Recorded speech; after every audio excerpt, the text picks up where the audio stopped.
ராமமூர்த்தி அவர்களிடம் இப்போ எதிர்க்கட்சிகள் தரப்பிலிருந்து இந்தியா கூட்டணி தரப்பிலிருந்து கேட்கப்படுவது ஒரே ஒரு விஷயம்தான். மோடிக்கு தோல்வி பயமா, பதட்டம், அவருக்கு பதட்டத்துல என்ன பேசுறதுன்னு தெரியலையா, வியூகத்தை மாத்திக்கிட்டே இருக்கிறாங்க. 400 சீட் வாங்குவோம் அப்படின்னு ஆரம்பித்தது ஒவ்வொரு கட்டத்திலையும் இந்து முஸ்லீம்னு போணுச்சு.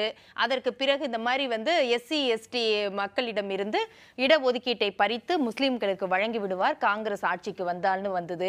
இப்படி வர வர வியூகம் மாறிக்கிட்டே இருக்கு. அதோடைய அடுத்த கட்டம் தான் இந்த அம்பானி அதானி கிட்ட டீல் பேசுற விவகாரம் அப்படிங்கறத எப்படி பாக்குறீங்க? இல்லை, அடிப்படையான கேள்வி அதில் எப்படி வரப்போகுதுன்னு கேட்டிங்கன்னா, இப்போது தென்னிந்தியாவில் பரவாயில்ல பெரும்பாலான இடங்கள்ல முடிஞ்சிடுது. இடதுசாரிகளின் கோட்டைன்னு சொல்லக்கூடிய கேரளா இப்போ அது மண்கோட்டை ஆயிடுச்சு. அங்கேயுமே பாஜக அங்கே வருது. ஸோ எந்த இடத்துல எம்பி எந்த அடிப்படையில் சார் அப்படி சொல்கிறீங்க? குறைந்தபட்சம் 2 சீட்டு. இன்றைக்கி நான் சொல்கிறேன், நான் திரும்ப எலெக்ஷன் முடிஞ்ச அப்புறம் பேசுவோம். திருவனந்தபுரம், அது திருச்சூர், இந்த 2 சீட்டை பற்றி பேசுவோம். அதுக்கு மேலேயும் சொல்கிறாங்க இந்த 2 சீட் நிச்சயமாக பிஜேபி வருது. இதை தவிர்த்து காங்கிரஸ் கட்சி தான் அந்த இடத்துல உங்களுக்கு இடதுசாரிகளினுடைய கோட்டை அங்கே நழுவி போகுது, இறுதி கோட்டை. ஆகையினால பார்த்தீங்கன்னா தமிழ்நாட்டை பொறுத்த மட்டும் இந்த ஒரு விஷயம் வேறு எந்த மாநிலத்திலையும் நான் பார்க்கல. தமிழ்நாட்டை பொறுத்த மட்டும் பொது வழியில் சிந்தனையாளராக அறியப்படுகின்றவர்கள் இடதுசாரிகள். ஆகையினால பதட்டத்தில் இது அவங்களுடைய பதட்டத்தை எதிர்த்தரப்புக்கு இருக்கிறதாக அவங்க பரப்புரை செய்கிறாங்களே தவிர்த்து மோடி பேசுகிற ஒவ்வொரு விஷயமும் அவர் போய் ஒன்றும் மாட்டலை. ஸோ அந்த பிக்சரைசேஷன் அந்த சமயத்தில் ராகுல் காந்தியோ எதிர்த்தரப்பினரோ என்ன பேசுகிறாங்களோ அதுக்கு ரியாக்ட் பண்ணுறாரு. ஸோ ஒருத்தர் ஒருத்தர் எதிர்த்தரப்பு பேசிட்டு இருக்கும் போது அது ரியாக்ட் பண்ணி யாருமே பண்ணாமல் இருக்க முடியாதுங்கிறது இல்லைங்கிறாங்க. காங்கிரஸ் தரப்புலேருந்து பேசவே இல்லை, நாங்க கார்கே லெட்டர் எழுதுறாரு. கார்கே லெட்டர் எழுதிருக்கட்டும் மேடம். ஹைதராபாத்ல ராகுல் காந்தியோட ஸ்பீச்சில் அது வந்ததா வரலையா? வரல, அவ்வளோதான். இது அதெல்லாம் ஒண்ணு கிடையாது. ஹைதராபாத்ல நிச்சயமாக அது பேசினார். அந்த பேச்சு நான் முழுசா நானும் கேட்டேன். அவர் ஒருவர்னு சொல்லிட்டு போயிடுவாரு மேடம். நான் அது சாம் பிட்ரோடாவும் அதுதானே பேசினாரு. அமெரிக்காவில் எது எடிட்டட் வீடியோன்னு கொஞ்சம் பார்த்து நானும் பார்த்துட்டு தான் பேசுறேன். ராகுல் காந்தி நிச்சயமா ஹைதராபாத்ல அது பேசினார். வேற எந்த ஊரையும் நான் பார்க்கல. ஹைதராபாத்ல பேசும்போது அது பேசினாரு.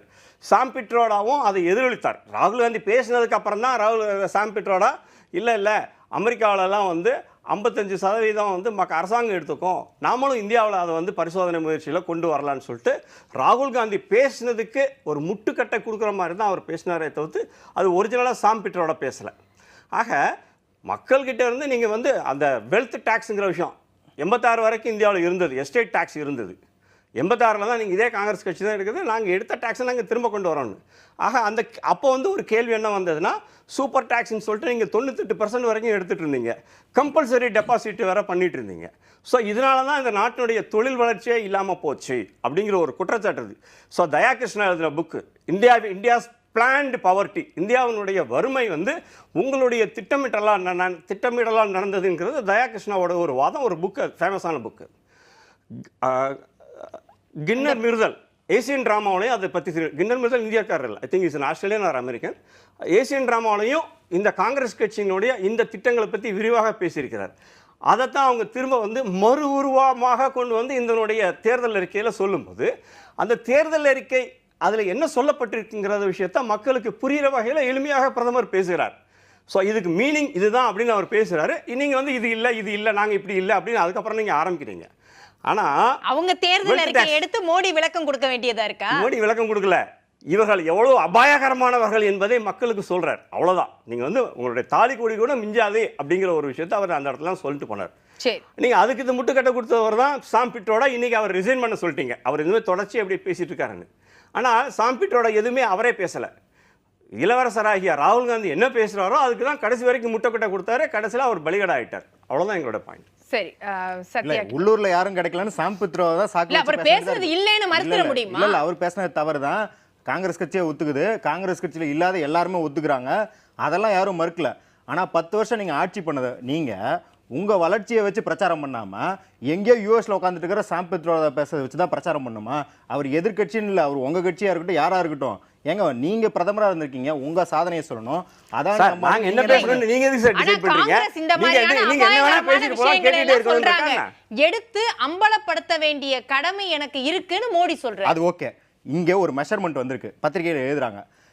அதாவது 2ஆம் அலை தேர்தலுக்கு, அதாவது 1ஆம் அலை கடந்து 2ஆம் அலை ஆரம்பிச்சதுக்கப்புறம் பரப்புரை ஆரம்பிச்சதுலேருந்து தன்னுடைய தேர்தல் வாக்குறுதிகளை காட்டி, அதாவது மோடிக்கு கேரண்டி அது எவ்வளோ பேசியிருக்காரோ அதை விட 3.5 மடங்கு அதிகமாக எதிர்க்கட்சியின் வாக்குறுதிகளை பற்றி பேசியிருக்காரு மோடிஜி. அப்போ அதுலேருந்தே தெரியும் நம்ம அவர் ஒரு எதிர்க்கட்சியாக செயல்பட்டுக்கிட்டு இருக்காரு. இல்ல சத்யா, அதுலதான் அவர் திரும்ப திரும்ப சொல்றாரு. இப்ப அவங்க வந்து பாஜகவுடைய தேர்தல் அறிக்கையில வளர்ச்சி அப்படிங்கறத வச்சு நாங்க கொடுத்திருக்கிறோம். ஆனா இலவசம் இந்த மாதிரி அபாயகரமான விஷயங்கள் இதெல்லாம் காங்கிரஸ் தேர்தல் அறிக்கையில இருக்கு. அதோட கவர்ச்சியில மயங்கி நீங்க ஓட்டு போட்டுறாதீங்க, அது ஆபத்து அப்படிங்கறத நான் அம்பலப்படுத்தியே ஆகணும். அதுக்காக தான் நான் அதை எடுத்து பேசுறேன்னு அவரே சொல்றாரு. அதான் நீங்க எதிர்க்கட்சியா இருக்கும்போது ஆளுங்கட்சியை விமர்சிச்சு அவ்வளவு நேரம் பேசிட்டு உங்க திட்டத்தை சொல்றது வேற. நீங்க 10 வருஷம் சாதனை பண்ணிருக்கீங்க, அதை நீங்க சொல்லணும். நீங்க தேர்தல் வாக்குறுதியில இவர் சொல்றாருல இந்த 15 லட்சம் 2 கோடி வேலை அதையெல்லாம் விட்டுருவோம். முதல்ல செப்டம்பர் 2015 மேக் இன் இந்தியா ஆரம்பிச்சும் போது என்ன சொன்னாரு? 25% மேனுஃபேக்சரிங் செக்டரோட ஜிடிபி ஷேர் 25%. இன்னைக்கு 16% இருக்கு. அந்த வாக்குறுதியில எங்க போச்சுன்னு கேட்போமா இல்லையா? ஸ்கில் இந்தியால 25% ஸ்கூல்ஸ் ஸ்கில் டெவலப்மெண்ட் ட்ரைனிங் இருக்கும்னாரு. இன்னைக்கு 10% கூட கிடையாது. இந்த மாதிரி டார்கெட்ஸை பத்தி எதுவுமே பேசாம இன்ஃபில்ட்ரேட்டர்ஸ் அப்படின்னு யார் இங்க இருக்கிற இஸ்லாமியர்கள் இன்ஃபில்ட்ரேட்டர்ஸ் பேசிக்கிட்டு இருக்காரு. இதைத்தான் நாங்க மதவாதம் சொல்றோம், இதைத்தான் எதிர்க்க வேண்டியதா இருக்குது. இதுக்கு உடனே திருப்பி காங்கிரஸ் சாம்பிட்ரோட என்ன அர்த்தம்? மேடம் ஒரு விஷயம் மட்டும் திரும்ப ஞாபகப்படுத்தணும்.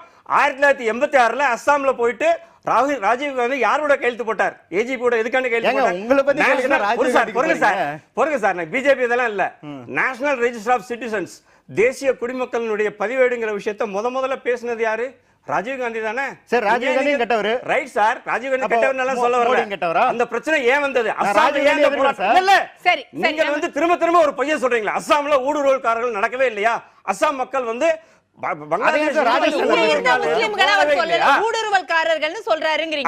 அஸ்ஸாம்ல அந்த போராட்டம் வந்தது. இன்னைக்கு வெஸ்ட் பெங்கால் அந்த போராட்டம் வந்தது. அப்ப வந்து தெலுங்கானால டாக்ஸ் போட்டு அஸ்ஸாம்ல ஊடுருவல்காரர்கள் வந்தார்களா இல்லையா? அஸ்ஸாம்ல வரலன்னு சொன்னா நீங்க பொய்யர்கள். அவ்வளவுதான் சொல்றேன். அப்ப அஸ்ஸாம் வடகிழக்கு மாநிலங்கள்ல இருக்கிற போராட்டமே வேற.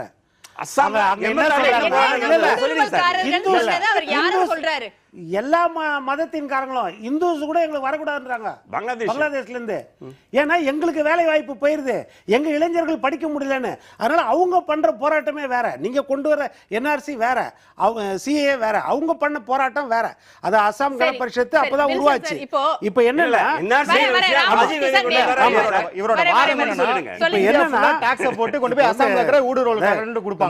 காங்கிரஸ் தேர்தல் அறிக்கையில வந்து ரிலீஜியஸ் அண்ட் லிங்குவிஸ்டிக் மைனாரிட்டிஸ் தான் இருக்குது. அவங்க வந்து 48 பக்க தேர்தல் அறிக்கையை நான் பிடிஎஃபாக வச்சுருக்கிறேன். அதில் வந்து அவங்க கொடுத்துருக்கிறது வந்து 7ஆம் பக்கத்தில் ரிலீஜியஸ் அண்ட் லிங்குவிஸ்டிக் மைனாரிட்டிஸ், அதாவது மத வழியாக மட்டுமில்லை மொழி வழியாக சிறுபான்மையாக இருக்கிறவங்களுக்கும் நாங்கள் கொடுக்குற வாக்குறுதின்னு 9 வாக்குறுதி கொடுத்துக்கிறாங்க. அதில் எந்த இடத்துலையும் வந்து குறிப்பாக மத சிறுபான்மையினு கொடுக்கவும் இல்லை, இஸ்லாமியர்கள் கொடுக்கவும் இல்லை. இவங்க தேர்தல் வாக்குறுதியில் பேச்சில் சொல்கிறார், இவர் அங்கே பேசினாங்க இங்கே பேசினாங்க, அதுக்காக நம்ம பெருசாக எடுத்துக்க முடியாது. ஏன்னா முக்கியமாக எடுத்துக்கிட்டிங்கன்னா ஹைதராபாத்தில் இப்போ மக்களவை பிஜேபி வேட்பாளர் அவங்க பேர் வந்து மாதவி லதா. அவங்க பிரச்சாரத்தில் பேசுகிறாங்க. போயிட்டு இருக்கும்போது வண்டியில் ஒரு மசூதியை பார்த்த உடனே ஒரு வில்ல எடுத்து அந்த மசூதியை நான் உடைக்கிறேன் பாருன்னு அவங்க சைகையில் காட்டுறாங்க. இப்போ அது அங்கே ஹைதராபாத்தில் வழக்கு போடப்பட்டிருக்குது.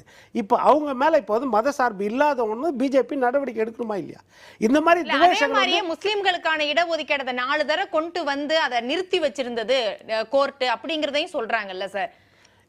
அங்க அந்த மாதிரி இருந்தது.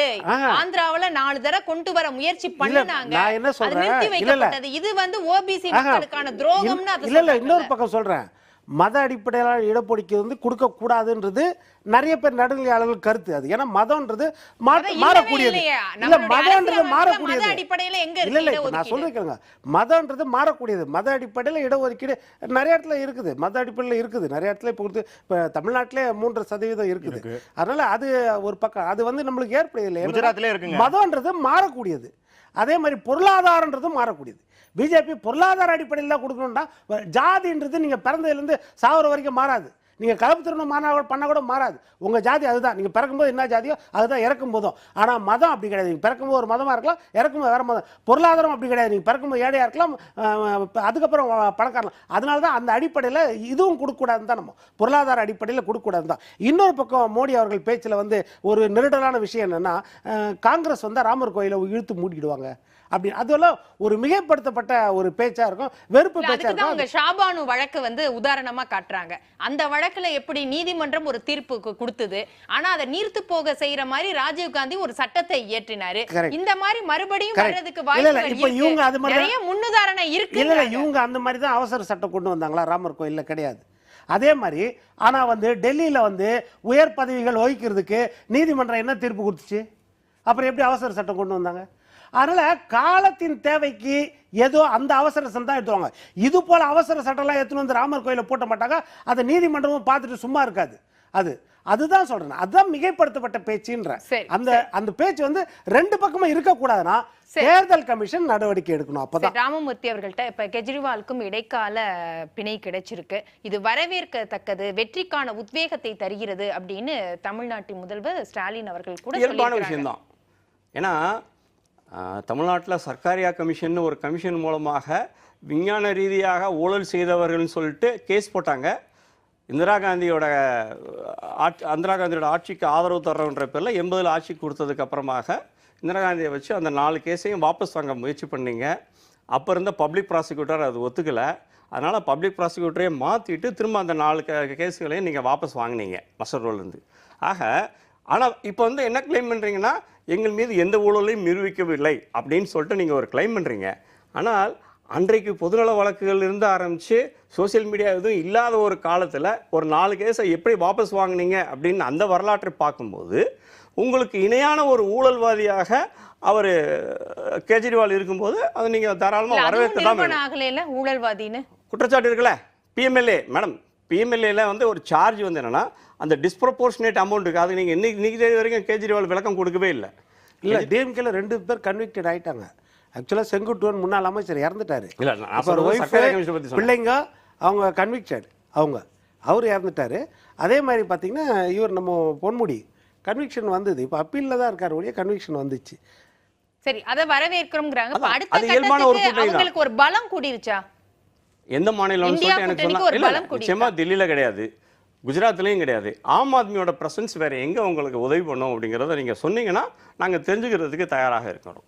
சத்யா இல்லை, ஆம் ஆத்மி பஞ்சாப்ல ஆட்சியிலே இருக்கிறாங்க. அதனால வந்து வேற எந்த மாநிலம்னு கேட்குறாங்க சார். அதெல்லாம் விட்டுறலாம். இது வந்து சர்க்காரியா கமிஷன் வரைக்கும் போகிறாங்களே. ஹிமந்த பிஸ்வ சர்மா வந்து அசாம் சிஎம், அவருக்கு எதிராக ஒரு புக்லெட் போடப்பட்டுச்சு 2015. அவர் பெரிய ஊழல்வாதின்னு. அந்த புக்லெட்டை போட்டவர் மோடிஜி. அவர் பெரிய ஊழல்வாதின்னு சொல்லி அவரை கட்சியிலையும் இணைச்சிக்கிட்டு இன்றைக்கி முதலமைச்சர் ஆக்கிட்டாங்க. அஜித் பவார், ஏக்நாத் ஷிண்டே, இந்த மாதிரி 25 பெரும் தலைவர்கள், அதாவது 2014 ஒரு 40 பெருந்தலைவர்கள் இவங்கெல்லாம் பெரிய ஊழல்வாதின்னு பிஜேபி சொன்னது. அதில் 25 பேர் இன்னைக்கு பிஜேபியில் இருக்காங்க. அவங்க மேலே இருக்கிற இபி கேஸ், சிபிஐ கேஸ் எல்லாம் ரத்து செய்யப்பட்டிருக்கிறது. அதனால ஊழலை பற்றி பேச எந்த வழக்கு ரத்து செய்யப்படல. ஓங்கி சொல்றாரு கூகுள் பண்ணுங்க, கூகுள் பண்ணி பாருங்க. அஜித் பவார் மேல போலீஸ் என்ன சொல்லிருக்குன்னா, இபியும் சிபியும் நாங்க வந்து தவறான, அதாவது இது வந்து இதுக்கு முன்னாடி மகாராஷ்டிரா கவர்மெண்ட் போட்ட கேஸ் மகாராஷ்டிரா கவர்மெண்ட் க்ளோஸ் பண்ணுச்சு. ஆமா, ஃபண்டமெண்டல் போட்டு அத இவங்களே போய் வாலிபால் அங்க போய் இல்ல, நீங்க போய் சொல்றது என்ன தெரியுமா? இடி வாபஸ் வாங்குச்சுன்னு சொல்றீங்க sir. Predicate offence sir, predicate offence disprove ஆயிட்டா அப்புறம் நீங்க போய் சொல்ல கூடாது சார். காங்கிரஸ் கட்சிக்காரருக்கு ஆதரவா இருக்கிறது பத்தி உங்களுடைய தனிப்பட்ட விருப்பம்.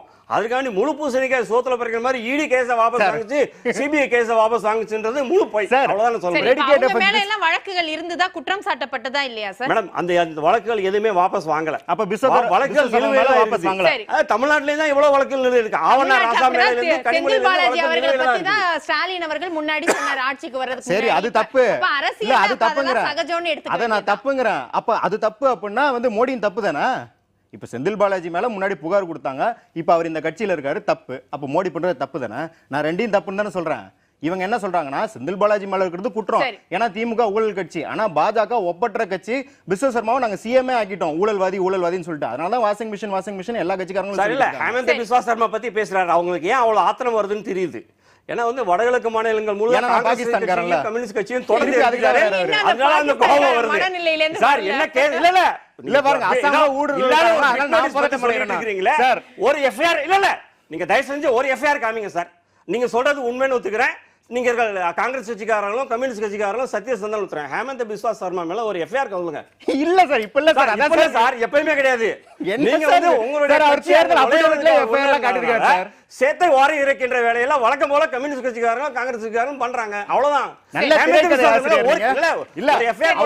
அவர் வந்து தேர்தல போட்டியிடும் போது என்னென்ன எஃப்ஐஆர்லாம் இருக்குன்னு வேற காட்டியிருக்காரு சார். நீங்க எடுத்து காமிங்க சார், எஃப்ஐஆர் எடுத்து கொடுங்க சார். சரி, நிறைவாக வில்சன் அவர்கள்ட்ட இப்போ இங்க அம்பானி அதானியை பற்றி பேசுறோம். இதே முன்னாடி இருக்கக்கூடிய காங்கிரஸ் ஆட்சியில இதே மாதிரியான டாடா பிர்லாவுக்கான கட்சியா அது இருந்ததுங்கிற குற்றச்சாட்டு வருது.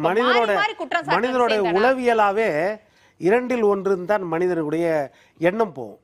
எப்போவுமே நம்மளுக்கு அப்படி தான். சிவாஜியா எம்ஜிஆரா, ரஜினியா கமலா, அஜய் விஜயா அஜித்தா, இப்படி தான் போகும். அது போல தான் வந்து அந்த காலத்தில் காங்கிரஸை சொல்லுவாங்க. யார்? கம்யூனிஸ்ட். அப்போ கம்யூனிஸ்ட் தான் பிரதான எதிர்கட்சி. காங்கிரஸை சொல்லுவாங்க இந்த மாதிரி டாடா பிர்லா கட்சி அவங்க அப்படின்வாங்க. அடுத்த கட்டத்தில் வரும்போது அதே காங்கிரஸை வந்து சொன்னாங்க நம்ம இவர் ரிலையன்ஸ் அம்பானி கட்சி, எல்லாத்தையும் அம்பானி கொடுத்துறாங்க, 501 ரூபா சோப்புன்னு அந்த இது கொண்டு கொடுத்துட்றாங்க அப்படின்னு பேர் வந்துச்சு. இப்போ என்னென்னா அதானி அம்பானி இந்த பேர் வந்து பெரிய அளவில் பிஜேபிக்கு எதிராக வந்து எடுபடாது. ஆனால் என்னென்னா அவர் ரிவர்ஸ் பண்ணி பேசும்போது என்னென்னா அந்த பாயிண்ட்டு வந்து அந்த ஆங்கிள் தான் தவறு. அதாவது உங்களுக்கு டெம்போவில் காசு வந்துருச்சுன்னா இப்போ இந்த 10 வருஷம் எனக்கு அந்த மாதிரி வந்துருந்துச்சின்னு சொல்லாமல் சொல்கிற மாதிரி ஆகிடும். அப்போ என்னென்னா 2 பேருமே 2 பக்கமே நம்ம நாட்டில் நல்லவங்களோ கெட்டவங்களோ அவங்கள வர்த்தகர்கள், அதாவது இந்த நாட்டின் பொருளாதார முன்னேற்றத்துக்கு ஏதோ ஒரு வகையில் உதவி செய்துட்டு இருக்காங்க. அது எந்த ஆட்சியிலும் நம்ம நாட்டில் இப்போ வர்த்தக மாநாடு நடத்தினார்ல நம்ம ஸ்டாலின் அவர்கள் 42,000 கோடி யார்? நம்ம அம்பானி முதலீடு. அதை பெருமையாக சொன்னார்ல. அதே மாதிரி கிளிஞ்சம் துறைமுகம் இன்றைக்கு அங்கே கம்யூனிஸ்ட் பார்ட்டி கொடுத்துருக்குறாங்கல்ல.